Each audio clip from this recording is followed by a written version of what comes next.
Well, first and foremost, Ukraine and Natolin has started a massive educational project for civil service, even before the beginning of the full-scale aggression and before Ukraine applied for membership. And basically, the moment Ukraine has been granted a candidate status, Natolin for capacity has been the only capacity we had to start massive, training for our civil servants who are to become a negotiator. So throughout this almost 2 years in a fight, but also 2 years of our European process, College of Europe and Natolin has become the major facility for training our civil servants of middle level and a more senior level who are to become future negotiators under the EU accession process.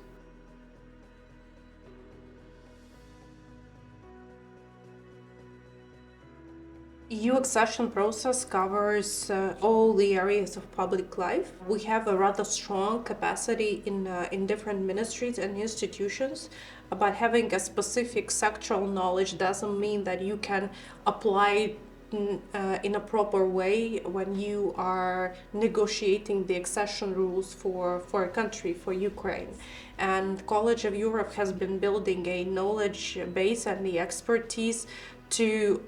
combine the domestic expertise with the EU rules, with the EU regulation, which means that those public officials and civil servants who are in charge of policy making in specific areas, they are learned in College of Europe how to apply their knowledge in the negotiation process, and vice versa, how to understand the scope of future obligations in a proper way. This is the separate area of knowledge and of a capacity which need to be built even at the level of the most skilled and professional civil servants in Ukraine. And that's why we never had any hesitation that it should be College of Europe in Natolin, because this is a well-known, branded and settled institution having the capacity in that regard.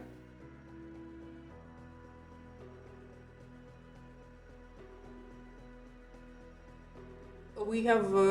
started with building a proper capacity to negotiate, and here we have been enjoying the engagement and cooperation with many member states, but more focused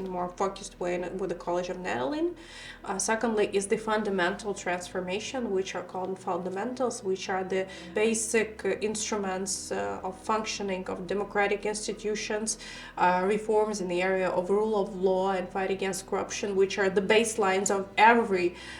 transformation, but also accelerating legal approximation in areas where the war has caused a massive consequences for global markets and for EU single market and for Ukrainian market, which is the agricultural sector and transportation. And of course the long way ahead of us of building our own understanding how Ukraine fits into EU institutional setting. So it's quite an interesting way to go, and we are looking into building additional capacity in that regard.